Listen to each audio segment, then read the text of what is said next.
Greetings and welcome to the Hershey Company Third Quarter 2024 Earnings Q&A session. At this time, all participants are on a listen-only mode. A question-and-answer session will follow.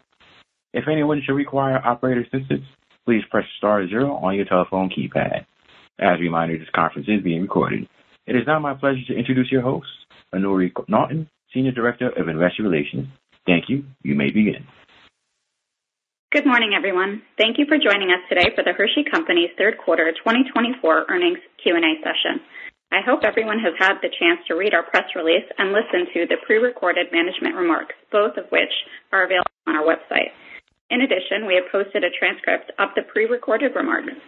At the conclusion of today's live Q&A session, we will also post a transcript and audio replay of this call.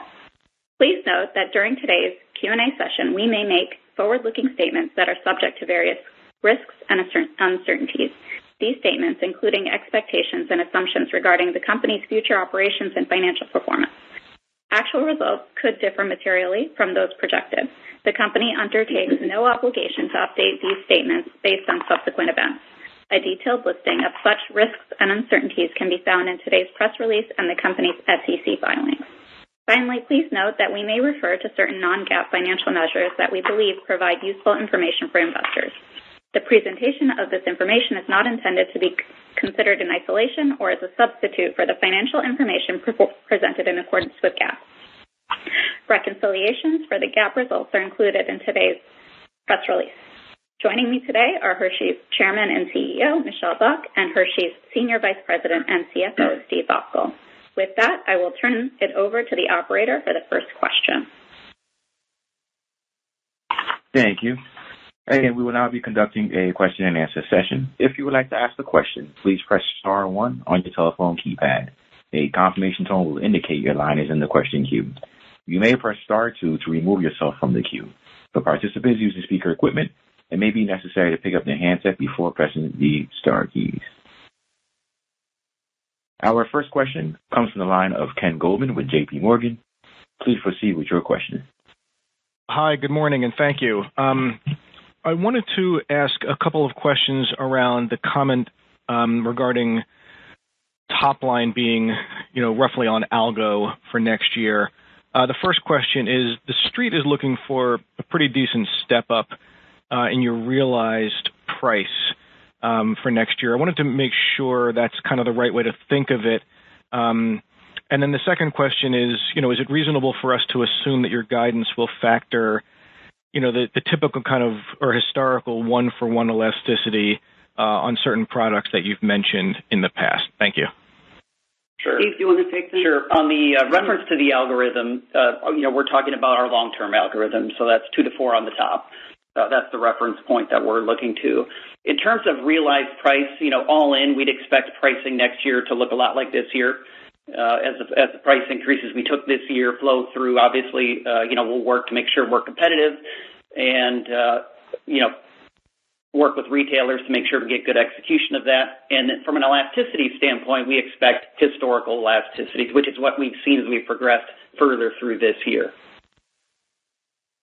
Got it. I'll pass it on. Thank you. You bet. Thanks, Ken. Thanks, Ken.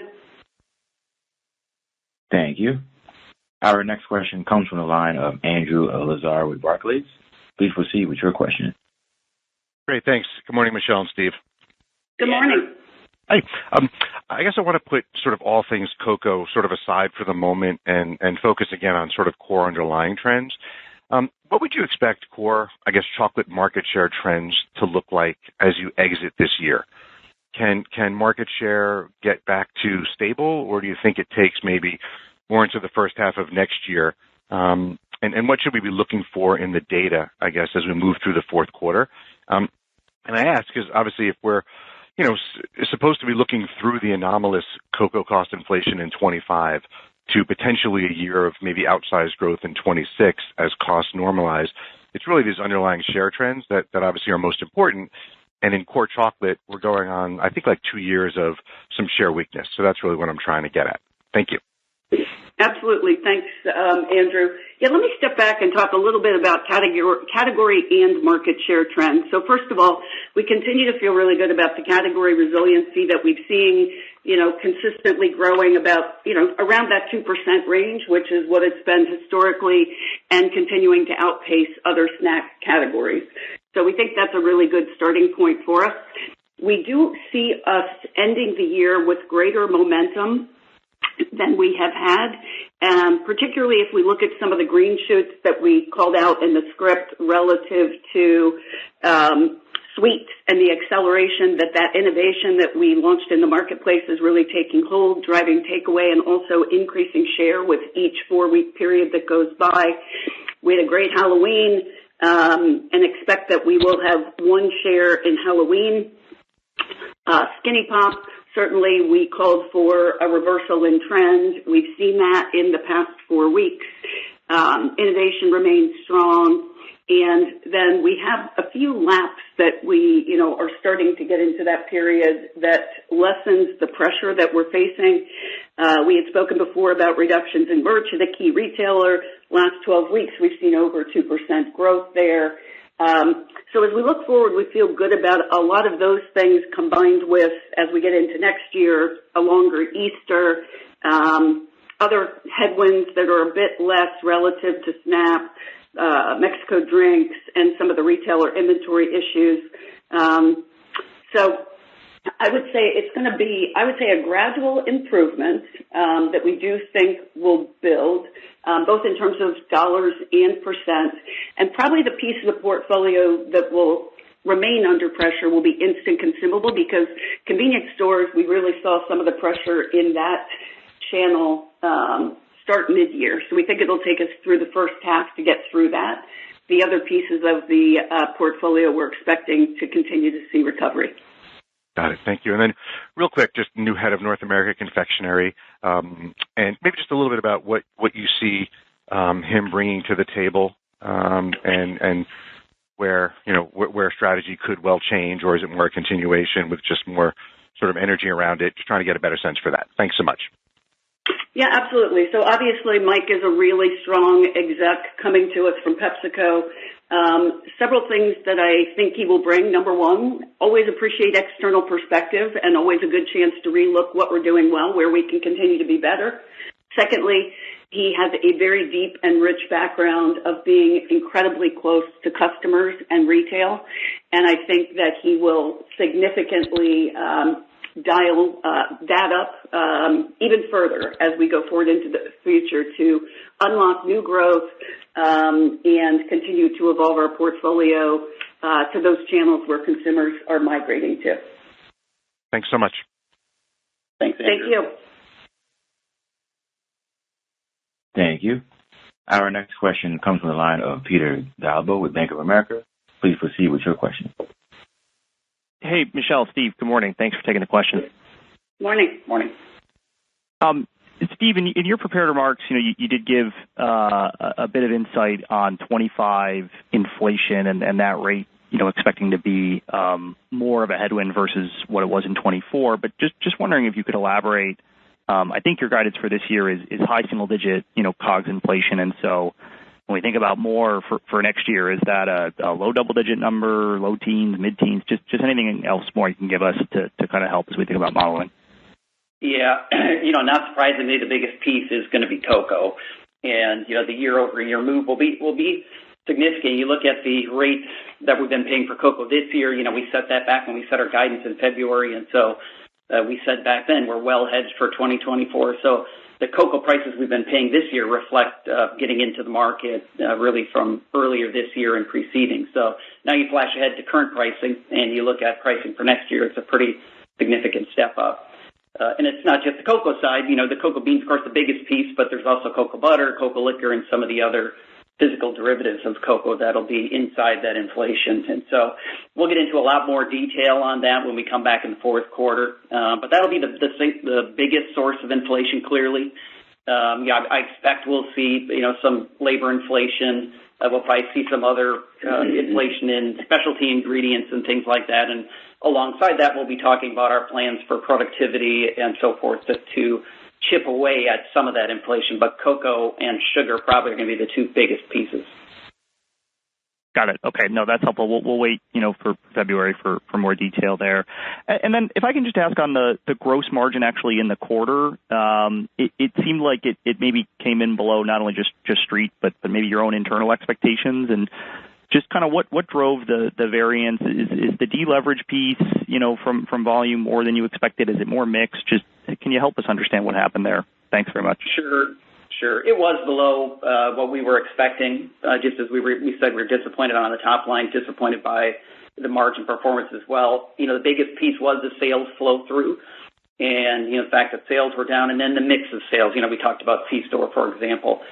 So there was some negative mix inside the sales delivery that had an impact on gross margin. And then, as you mentioned, we also had some volume deleverage when we have that big of an impact in a quarter. So between the sales flow through the mix and the deleverage, those are really the biggest pieces that drove that disappointment. Great. Thanks very much. Thank you. Our next question comes from the line of Alexia Howard with Bernstein. Please proceed with your question.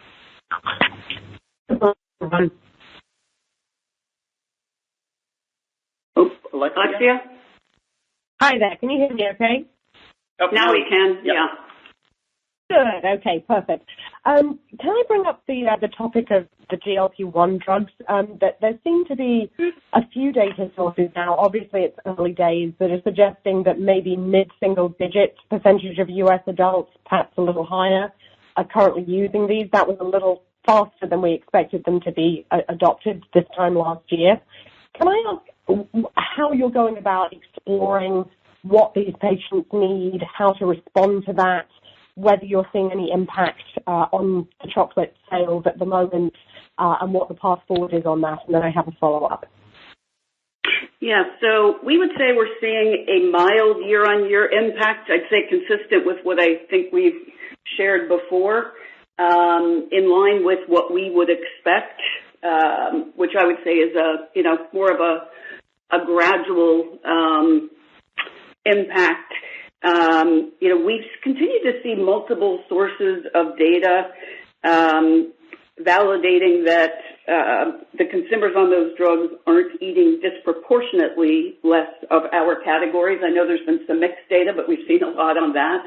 So it's in line with what we expect, and we are carefully monitoring that behavior, how it's evolving, and certainly understanding what the needs are of those consumers, so that as we continue to evolve our portfolio, which we're always doing over time, that we are evolving it in a way to make sure that we have the right offerings for those consumers as well. Many thanks. And then as a quick follow-up, you mentioned an increase in competitive activity in the international segment from global competitors in confectionery. Can you elaborate on that? Is that pricing competition, or is there something else going on? Thank you, and I'll pass it on. Yeah, a lot of it has been pricing competition, where certain competitors have chosen to really deal back somewhat deeply on price points. And that's in some of the markets where we tend to be a smaller player. Yep. And it's a smaller market for us, but it's been intense in those markets where it has occurred. Yeah, we've had pockets of strength, the UK, Europe, winning with Reese, and, I think we're really pleased with the progress, but particularly Mexico and Brazil, we've seen higher levels of competition, some of which has been price-related. Great. Thank you very much. I'll pass it on. Thank you. Thank you. Our next question comes from the line of Robert Moskow with TD Cowen. Please proceed with your question. Hi. I guess two questions. I don't think I heard you, Michelle, if you felt like 2026 can be an above algo year. I know a competitor of yours is really calling that out based on what they think cocoa costs will do. So maybe you can give more specifics on how you think that works. And then I also wanted to make sure I understand the comment from Steve on pricing. I think you said it's going to look a lot like pricing in 25 will look like 24, but you have a high single-digit price increase on chocolate. So if it looks like 24, that just looks lower than what I would expect. So maybe I'm wrong there, but can you give more clarity? Yep. So I'll hit the 2026. So we do feel good that 2026 can be on algorithm if cocoa is stable, and if cocoa prices really decline, there could be some outsized growth possible, certainly. We're watching the cocoa price carefully, but we are feeling good based on what we believe and see that we would be on algorithm or have some upside. Yeah, and on the pricing side, I think the pieces we've taken pricing on about half of our chocolate pounds, and so when you factor that in, it ends up netting out to low mid-single digit pricing in total, and that's why I say it's largely similar to what we saw this year. Okay, thank you. Thanks, Rob. Thank you. Our next question comes from the line of Michael Lavery with Piper Sandler. Please proceed with your question. Thank you. Good morning. Good morning. Just wanted to understand how you're thinking about marketing spending. Your advertising spending was down slightly, but of course, so were sales, and it wasn't down quite as much as sales. So on a percent basis, obviously, even in this quarter, that's held up. But you've obviously got a cost-pressured environment. Is marketing one of the ways you can, have some flexibility with the bottom line, or how do you think about just protecting that, or really trying to protect share as well, given the price increases? I'll share some thoughts, and I'll ask Steve too as well. So clearly, we continue to believe in the importance of investing in our brands. We think that's also really important in an environment where prices are where they are. That said, we have really good marketing mix models. We continually look at generating higher ROIs each year. We hold ourselves to that standard. We are also always looking at things like, new media agency RFPs that can drive meaningful productivity. We do have that as we approach 2025. So we're trying to be very thoughtful about investing where we think it makes sense strategically. There's an area next year that we really want to focus on in terms of incremental investment in our variety brands to really bolster the instant consumable business. Steve, other things you want to add there? Yeah, I would just say, Q3, we index a little bit to sales on the way media hits P&L, so there's some impact there. No pullback in terms of supporting our brands. And as we look to next year, our top priorities are going to be driving top line, driving share, driving consumption, and we're going to leverage, media as one important tool to do that. And that's not to say we don't want efficiency. As Michelle said, we're looking at a new agency that'll drive some efficiency. We're bringing new tools to bear to make sure that we're allocating that money wisely. But we're absolutely not pulling back. Okay, that's helpful. And then just to follow up on your inventory comments, tighter retailer inventories you had called out as impacting the outlook. Coming into the quarter, you had pointed to a second half inventory restocking that would have been 4Q skewed, I believe, even maybe kind of a 4 or 5 point lift in at least confections in 4Q. I don't know how specific you can be, but it sounds like that's not coming through as expected.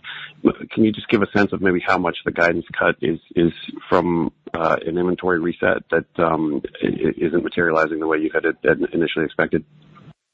Sure. Yeah, we still expect in the fourth quarter to see a mid-single digit, if I kind of say all shipping timing impacts, it's still going to be pretty significant in the fourth quarter.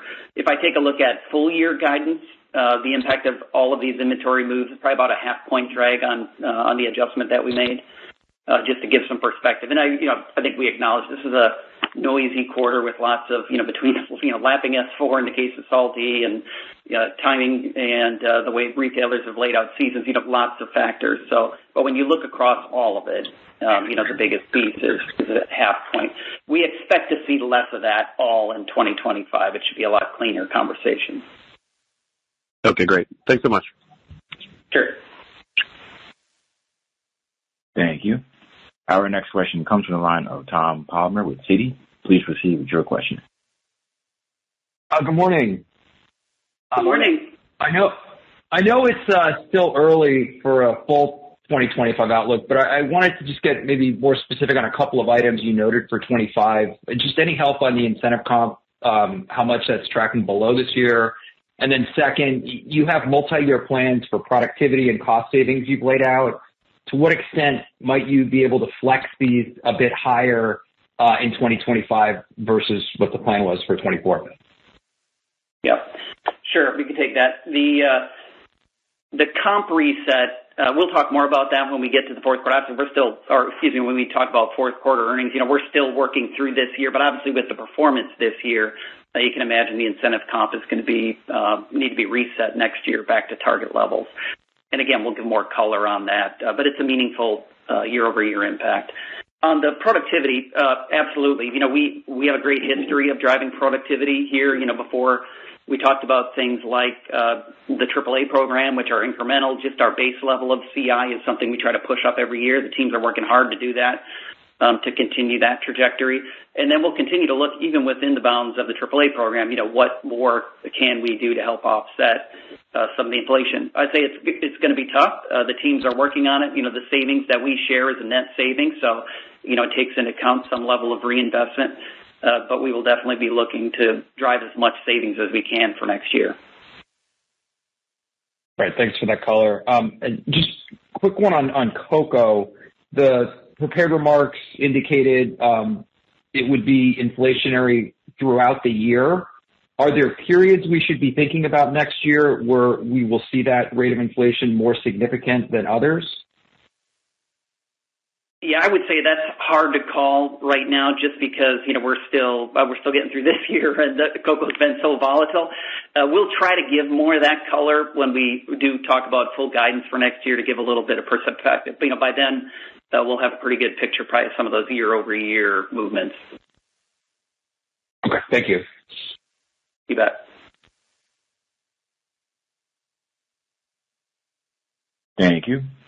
Our next question comes from the line of Max Gunport with BNP Paribas. Please proceed with your question. Hey, thanks for the question. Just going back to cost savings for next year, it feels like what we know now, there could be $140 million or so coming from the productivity program benefiting COGS, and then maybe $40 million or so benefiting COGS from the AAA program. So call it $180 million in total. One, do I have that right? And then two, your remarks about it being, your teams are working, but it will be tough to get after those savings. Are there incremental savings above and beyond those two buckets, or should we really be thinking about $180 million or so being the number for 25? Thanks. Yeah, I don't want to pin down exactly how that's going to allocate. The 130 to 140 in CI is typically targeted at the operating supply chain area. So, I'll say tick the box, correct on that. We'll give more details on the split of AAA when we give our guidance for the fourth quarter. It's a mix of, as we talked about before, there is clearly a COGS component, and there's a pretty significant SG&A corp expense component as well. And we'll give more detail on that breakout when we get there. And what was the second question you had? Was that it? That was really it. That was helpful. Okay. All right. I will ask a second question, which is on going back to Alexia's question on GLP-1, and I think you talked about seeing a mild impact. I'm curious if you could put a finer point on what type of impact you're actually seeing, and then related to that is, I think we're all of the mind that much of the snacking weakness we're seeing right now is due to the consumer feeling financial pressure, which you talked about in your prepared remarks. But I'm curious if you think there is a meaningful portion of the snacking weakness right now that is due to category level shifts related to GLP-1, particularly as we see some of these higher protein categories, even within snacking, such as meat snacks, doing better than others. Thanks. I'll leave it there.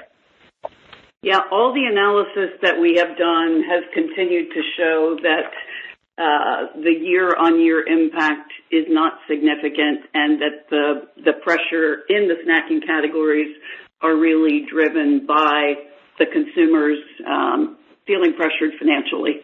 So every piece of data that we've seen has really indicated that. And then, of course, on some elements of our business, some opportunities for us to be executing better. So that's really what our data has shown. Okay, thanks very much. Thank you. Thank you. Our next question comes from the line of David Palmer with Evercore ISI. Please proceed with your question. Thanks. I'm wondering if maybe, at the end of this call, obviously we're all going to have to take a crack at earnings for 2025. And I'm wondering if maybe we could put some brackets around how you would think right now, given some base case assumptions, some of the things you're talking about, the reset in incentive compensation, that 2 to 4% top line, cocoa cost realities today. Is it safe to say we'd be thinking something like a double-digit earnings decrease for 25? How can we maybe think about that further? Yeah, I mean, we'd love, David, to give more precision around what that range would look like. I think the challenge, and you kind of said it in the question, is, the cocoa reality today is evolving. And so it's very hard to kind of give guidance on the total until, we get more visibility or full visibility, let's say, into what that impact is going to be next year. We've talked about some of the headwinds from tax normalization and incentive normalization. Clearly, there's going to be a significant year-over-year impact of cocoa, but exactly what it is, we're just not in a position yet to share it.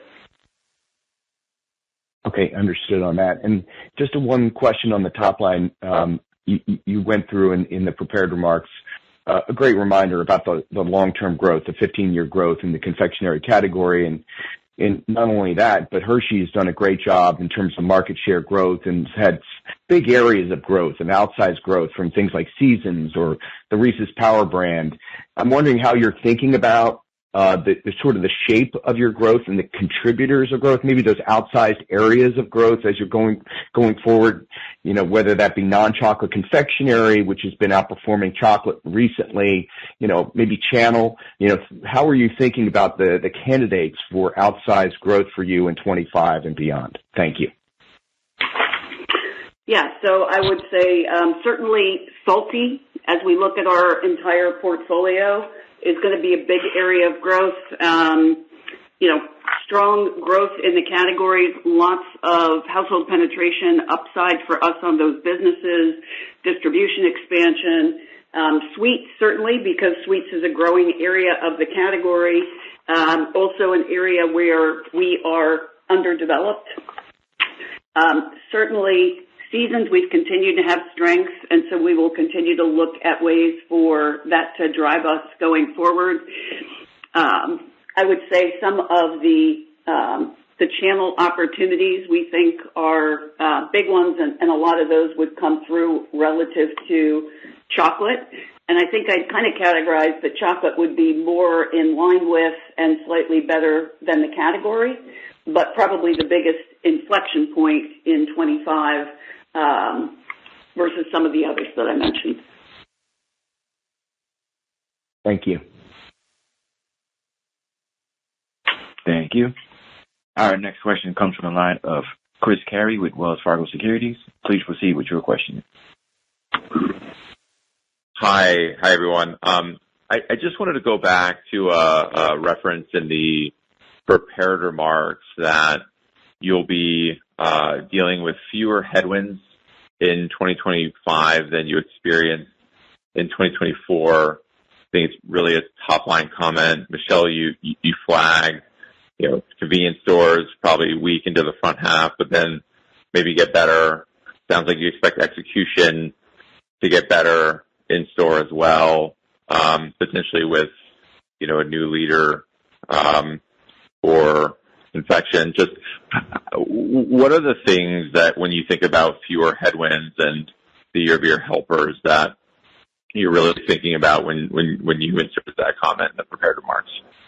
Yeah, there were several, and Steve can jump in if I missed some of them, but, we exited the Mexico drink business, so that was a drag on the business this year that we won't experience. Retail inventory, which I think Steve referenced a little bit earlier.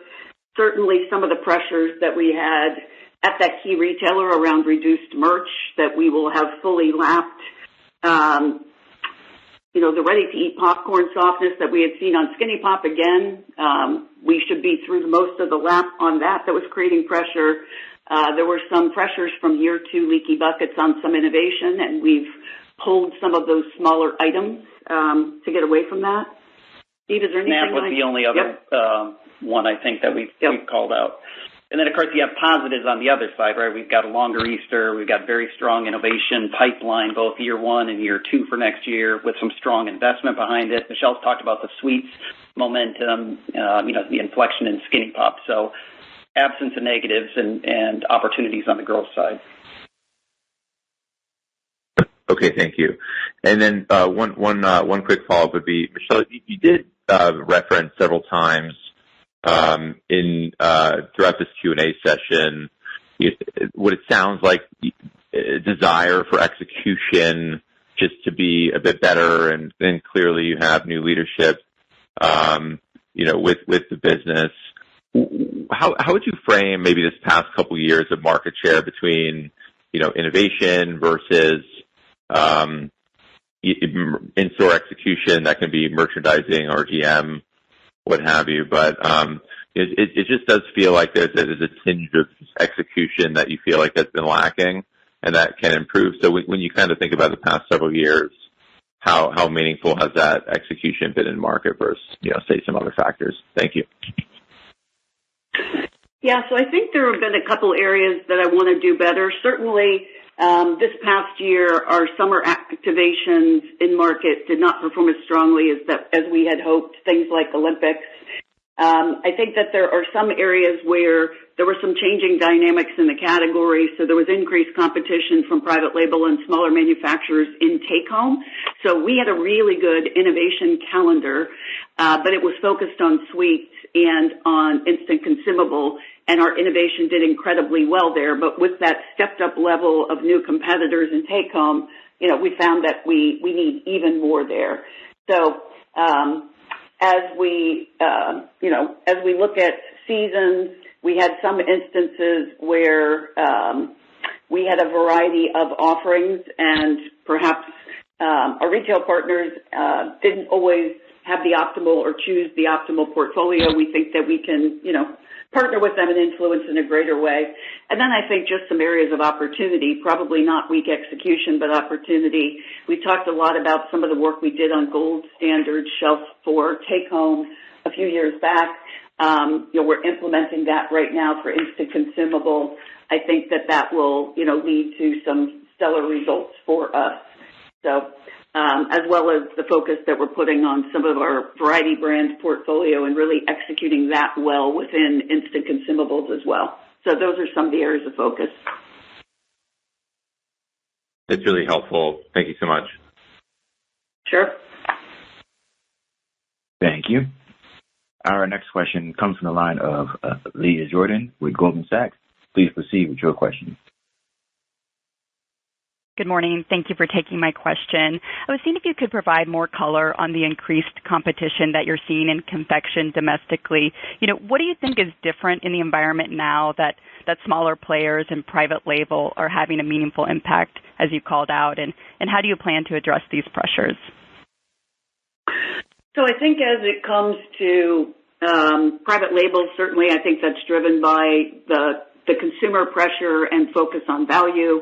And certainly I think, retailers looking to at their margins and the potential that exists there. I think as it goes to smaller players, some of the barriers to entry with digital media enable a bit more of that to come into the category, as well as with sweets, because I would say sweets has an easier door to open to the category as well.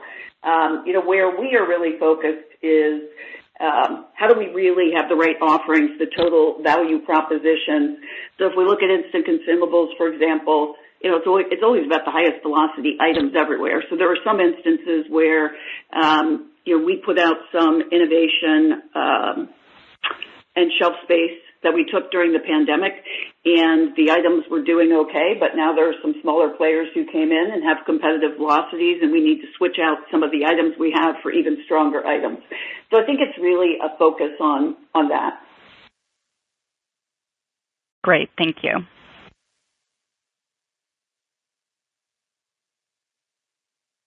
Thank you. Just as a quick reminder, if anyone has any questions, you may press star 1 on your telephone keypad to join the queue. Our next question comes from the line of Rob Dickerson with Jefferies. Please proceed with your question. Great. Thanks so much. Steve, I don't want to beat the horse, so to speak, but I do want to come back a little bit to the pricing conversation for next year. I know you had said previously, and you restated today, you've taken, I think, high single-digit pricing on about half of the North America confection portfolio, maybe the total portfolio. But I feel like that still implies probably somewhere around a mid-single-digit range for North America confection in 25. And I'm just trying to marry that to the comment that pricing next year would be essentially similar to what we're seeing this year, because it would seem like it actually would be a little higher next year, given some of the pricing on cocoa. So maybe if you can just help me understand that. Sure. I think the biggest disconnect is probably just due to the mix of items that are being priced. I think, we talked a little bit about, on a pounds basis, but 50% of the pounds being priced, and when you kind of flow that through the portfolio, that's what kind of gets you back to that, I say similar, not exactly the same, but similar to what we saw this year. Okay, fair enough. And then I guess the other question is just kind of around the comment you made in the prepared remarks about kind of trade and media spend increasing a little bit. It sounds like maybe there's a little bit more push on core brands, maybe not Reese's, but brands like Almond Joy, Mounds, Payday. And I just remember, Michelle, I don't know if we go back, I'm kind of making this up, like 5 years ago or so, right? There was a little bit of an initiative to kind of lean into those brands a little bit. It seemed like maybe you didn't need to lean into them, but if we lean into them a little bit more now, what does that mean? Does that just mean kind of more social media, overall marketing dynamics? Does it mean maybe a little bit more innovation coming from those brands? Just trying to gauge kind of where you can take those brands, maybe, improve the overall efficacy of the portfolio. Thanks. That's all. Yes, absolutely. So it is prioritizing the distribution of those brands. Most of those brands, the biggest parts of their growth is in regular count. So we have king size brands and we have brands that are big in regular count. We think now, given the focus on consumer value and entry level price points, really making sure that we have a robust portfolio there, and then continuing to invest in those brands to give them the marketing support, which then, of course, leads to those strong velocities that will outpace many of the other newer competitive items who may be, trying to gain distribution in the category. All right. Thank you so much. Thank you.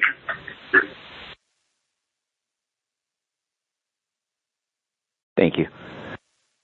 As a reminder, to ask a question today, you may press star 1 from your telephone keypad.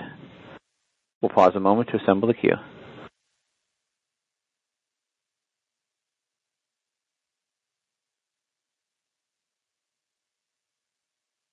Thank you. There are no additional questions at this time. Would you like to make some further remarks? Yes, let's just say thank you all for joining us today. I look forward to speaking with many of you in the next few days and coming weeks. Thank you. This will conclude today's conference. Thank you for your participation. You may now disconnect your lines at this time and have a wonderful day.